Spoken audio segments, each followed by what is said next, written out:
dread. It's the only time I left the house all day. I guess it's my best shot. Trying not to drink as much doesn't make me find the love, so now I'm in a tough spot. It feels like I'm always too desperate, too selective, or too late. Wonder where she's at now.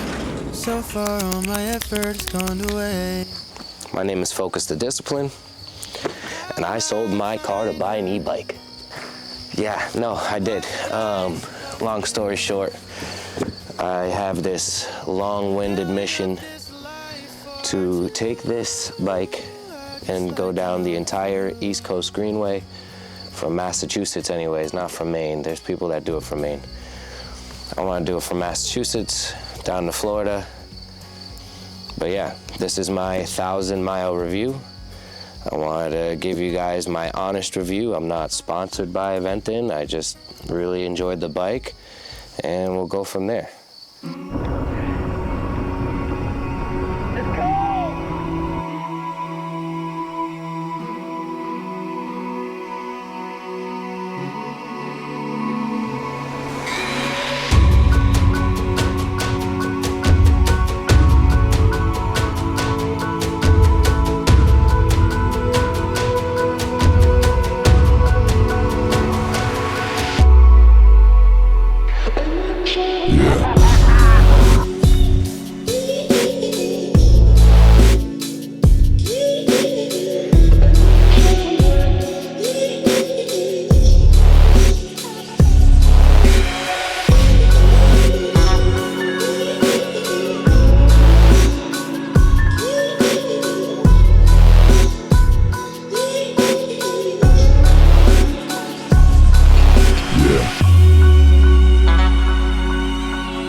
Design and build.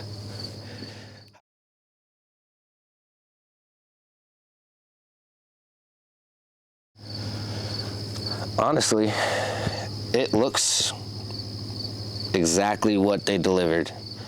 You know, it's a longer e-bike, it's lower to the ground. It's definitely got the cargo space, so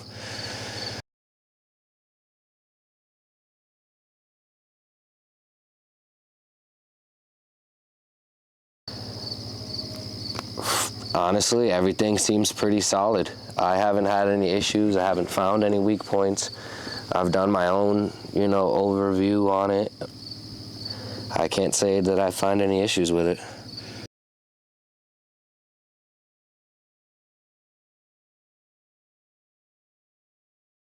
So I haven't loaded this onto anything. I've done 1,000 miles on the ground.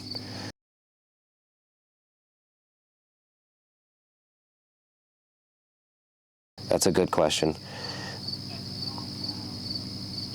I love the cargo rack. It's one of the main reasons why I picked it. You just, it takes the, you know, you can put so much weight on the back of it. I truly enjoy the cargo rack on this one. They really did themselves a good one with that. I enjoy how the load, you can balance the load, and that the panniers can also carry material as well. So again, no complaints on the cargo rack.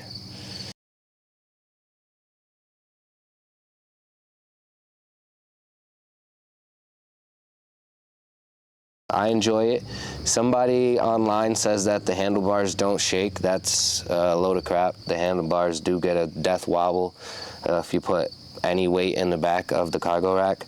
But I think when I get my front rack and I put weight on the front, it'll kind of bring back the front end as you're riding, so to speak, so it doesn't feel like it's trying to like shake.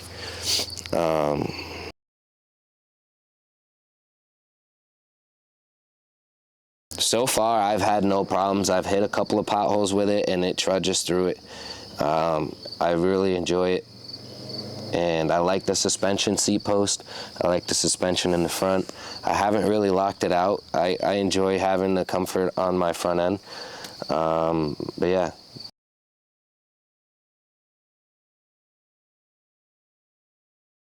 I don't notice any frame flex, any stability issues. The only thing I do notice, like I said, is if there's weight on the back, you know, it tends to come up. And I say come up like it feels like it wants to do a wheelie, and that's where you get the shake. I don't think this bike would be enjoyable without it being as a step-through design. The way you can load it up is nice, and not having to swing your leg over and you can just kind of step right through. Absolutely amazing. I've had, you know, 150-pound cargo passengers on the back just for testers, and, you know, taking off from a dead stop and stopping is really... Oh my gosh. Hi. How you guys doing? Has been just so much easier with the step-through design.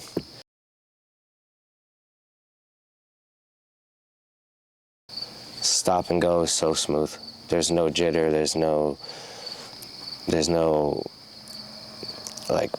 like you don't feel the motor as it's trying to take off on the stop and goes.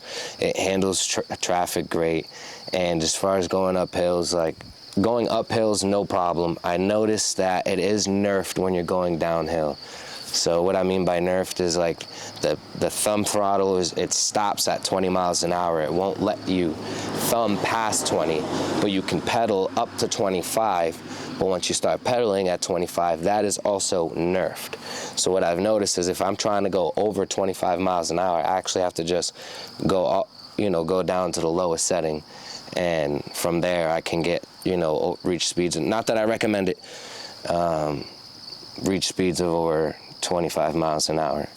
And I think it's mainly to stay with the flow of traffic. The style of riding that I've done for the last 1,000 miles has been all mountains and hills. Like, this is all I'm doing. So, you know, it's made a big difference noticing that pullback when I'm trying to go downhill.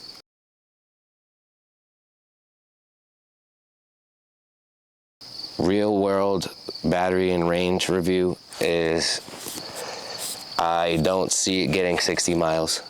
They advertise it for 60 miles, but you know, as soon as you start putting anything even just a little bit on the back, you know, that number kind of drops. I mean, right out the gate, the Aventon Abound full 100 meter, it says 55 miles.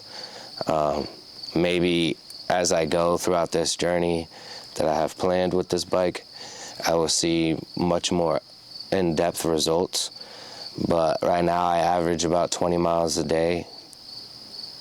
20 miles there, 20 miles back, 19 miles to be exact, either way. And I have about I'm closing in on 1,300 miles as we speak.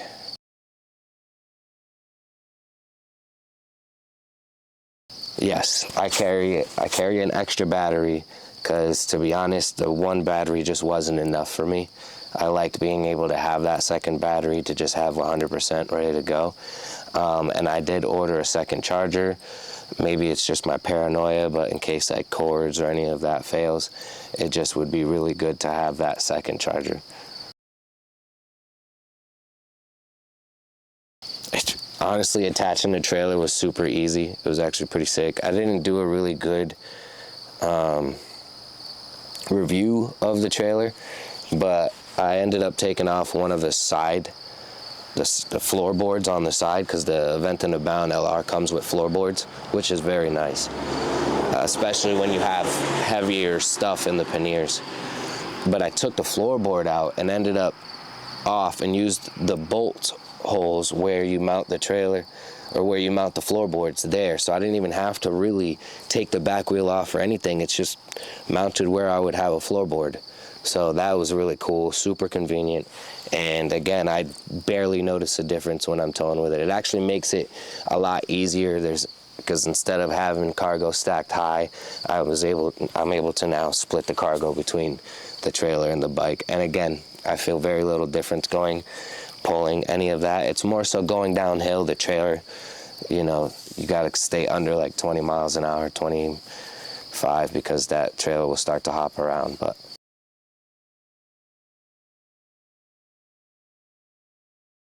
only thing that I've noticed, because I took it in for maintenance at like 600 miles, because I had a tune-up, I have a 1-year warranty.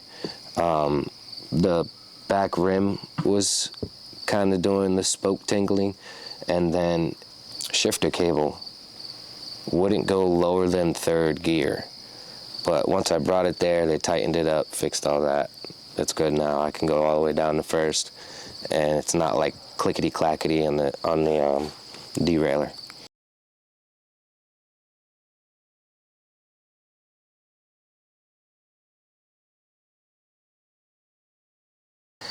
I feel as though with 1,400 miles, this has held up well beyond my expectations. I've dumped it maybe 2 or 3 times by accident, from like spinning out in sand and, you know, whatever. Nothing too major, just little stuff. And this has been a great bike. It's going to have a real testament coming up, so make sure you stay tuned on my channel, because my goal is to take this e-bike down to Florida. Thanks for watching. My name is Focus the Discipline. This is my 1,000 mile review, real review of the bike.